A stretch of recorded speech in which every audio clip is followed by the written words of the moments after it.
एक साल से कैप्टन अमरिंदर इस गहरी साजिश का हिस्सा था और मैं बार बार इस बात को कह रहा हूं कि पंजाब के मुख्यमंत्री कैप्टन अमरिंदर सिंह एक साल से इस काले कानून को बनवाने की साजिश के भाजपा के साथी थे, हिस्सेदार थे, वो इस साजिश में शामिल थे और आज उनका चेहरा बेनकाब हो गया पूरी तरीके से।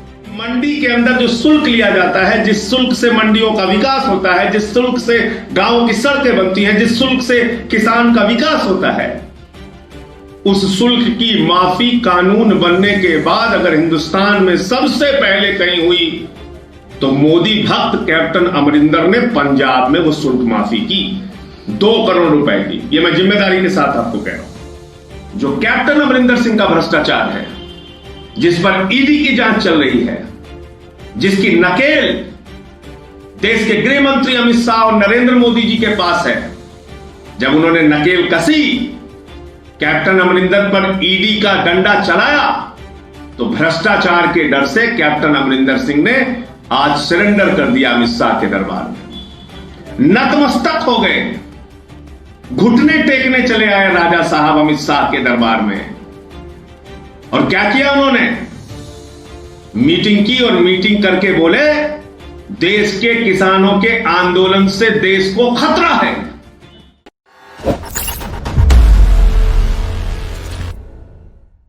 किसानों को आतंकवादी कहेंगे, देश के अन्नदाता को अपमानित करेंगे।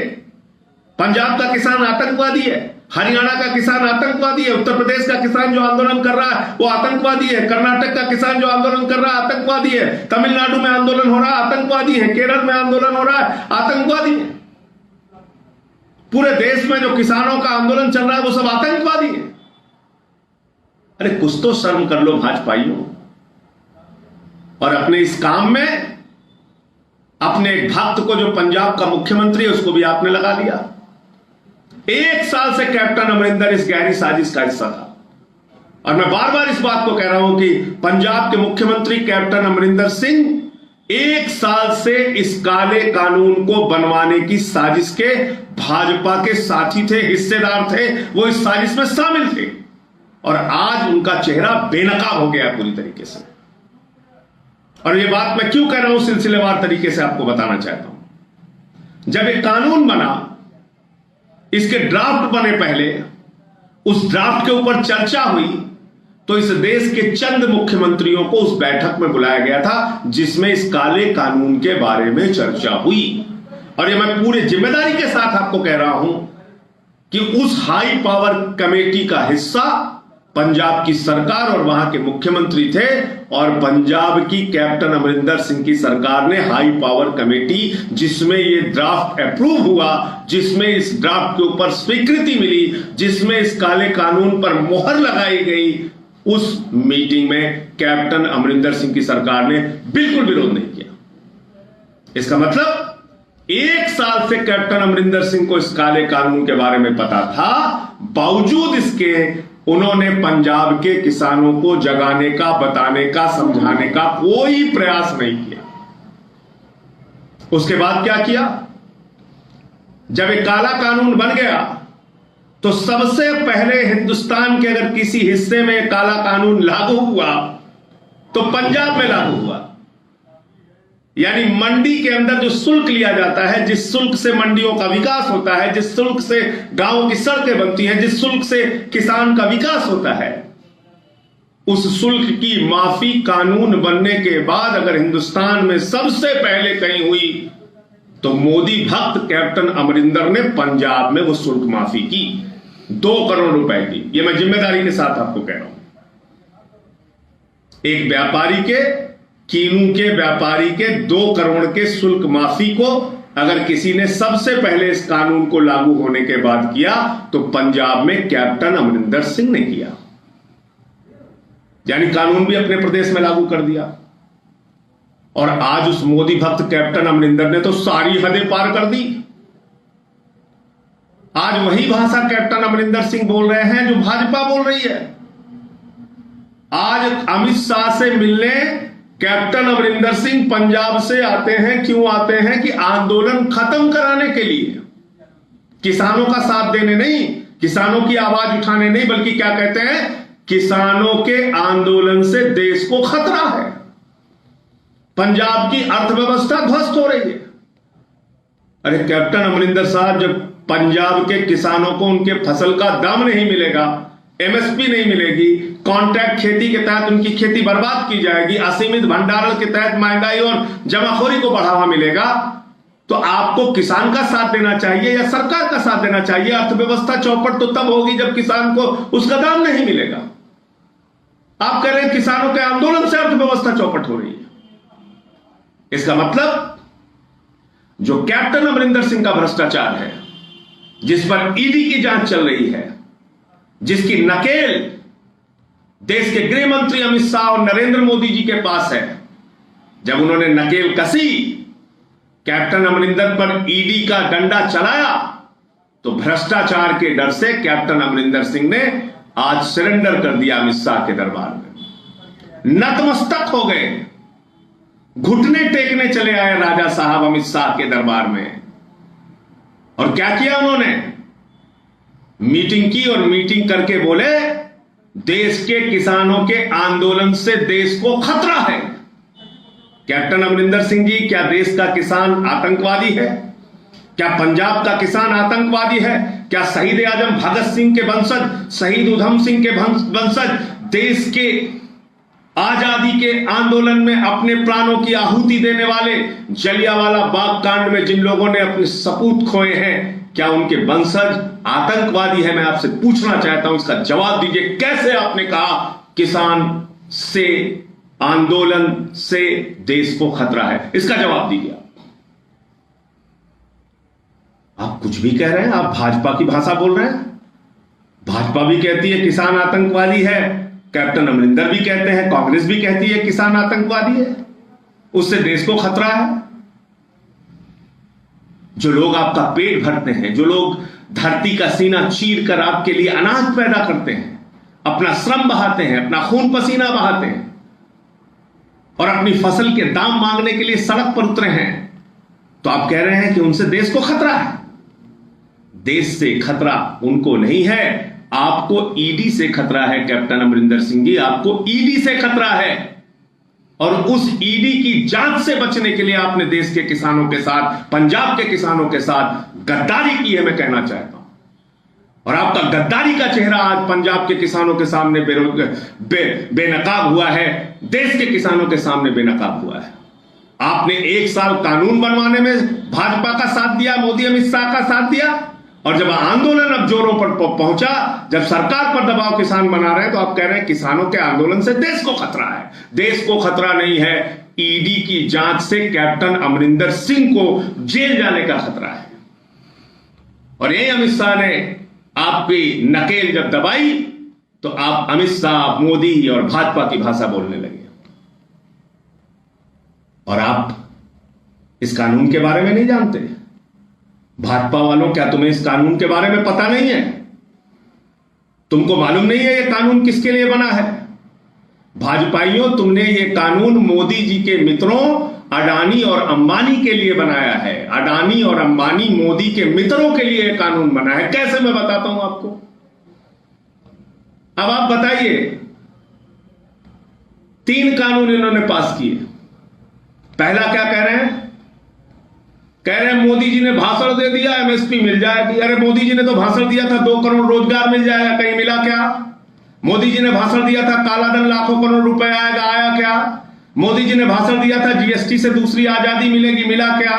मोदी जी ने भाषण दिया था नोटबंदी से देश की तकदीर बदल जाएगी, बदला क्या? मोदी जी ने भाषण दिया था 50 दिन में नोटबंदी से हालात न सुधरे तो हमें चौराहे पे खड़े कर लेना, कहीं खड़े हुए क्या?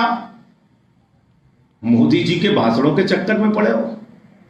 अरे मोदी जी ने तो भाषण मेक इन इंडिया का भी दिया, स्टार्टअप इंडिया का भी दिया, बुलेट ट्रेन भी भाषण से ला रहे थे, किसानों की आय भी दुगना कर रहे थे, स्वामीनाथन आयोग की रिपोर्ट भी लागू कर रहे थे। स्वामीनाथन आयोग की रिपोर्ट वो नहीं जो भाजपाई कहते हैं, उनके चक्कर में मत पड़ना।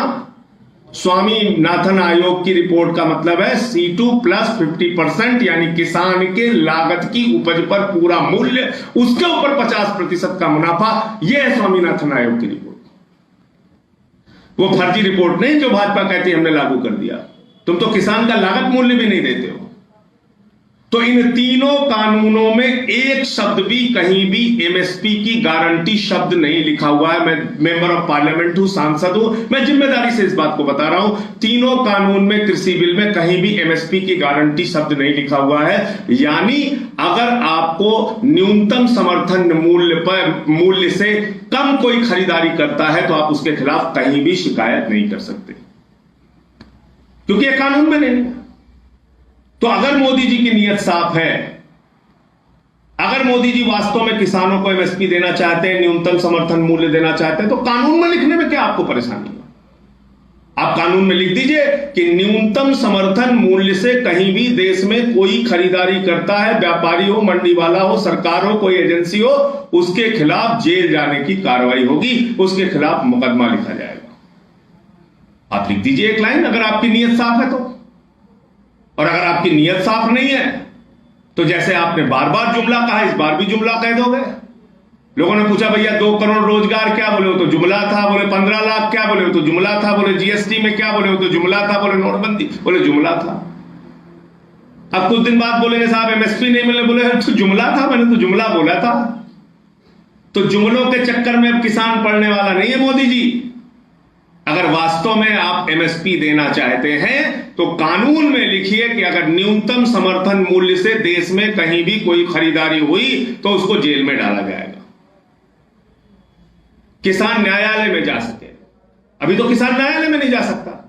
अगर किसी किसान को, मान लीजिए मैं किसान हूं, मेरे पिताजी भी किसानी करते हैं, मुझे न्यूनतम समर्थन मूल्य नहीं मिला, मैं किसी जज साहब के पास गया, मैंने कहा जज साहब हमें न्यूनतम समर्थन मूल्य नहीं मिला, हम पर कोई हमारे मामले में कोई कार्रवाई कीजिए। जज साहब बोलेंगे भाई कानून में कहां लिखा, तो मैं कहूंगा जज साहब आपने सुना नहीं, मोदी जी ने बहुत अच्छा भाषण दिया था। तो जज साहब हमारी याचिका पकड़ेंगे, उसको कूड़ेदान में डाल देंगे। जज साहब कहेंगे, और देश का कानून कहता है भाषण से नहीं, बिल में लिखने से, कानून में लिखने से न्यूनतम समर्थन मूल्य मिलेगा। नंबर 1 बात। दूसरी बात, आपने कॉन्ट्रैक्ट खेती की बात कर दी। अरे 86% किसान तो इस देश में 2 हेक्टेयर की खेती वाला उससे कम वाला है। अब उसकी खेती आप अनुबंध करा देंगे, कॉन्ट्रैक्ट करा देंगे टाटा के साथ, बिरला के साथ, अडानी के साथ, अंबानी के साथ। और अगर वो लोग कोई चीटिंग करते हैं किसान के साथ, तो वो किसान न्यायालय भी नहीं जा सकता। ये इस बिल में लिखा हुआ है, न्यायालय जाने का अधिकार किसान का खत्म। वो कहां जाएगा? एसडीएम के पास अपील करेगा। अब एसडीएम अडानी की सुनेगा, अंबानी की सुनेगा, टाटा की सुनेगा, बिरला की सुनेगा, बड़े बड़े पूंजीपति की सुनेगा कि सामान्य किसान की सुनेगा? तो ये दूसरा उनकी बर्बादी का फरमान आपने लिख दिया। तीसरा, असीमित भंडारण की छूट।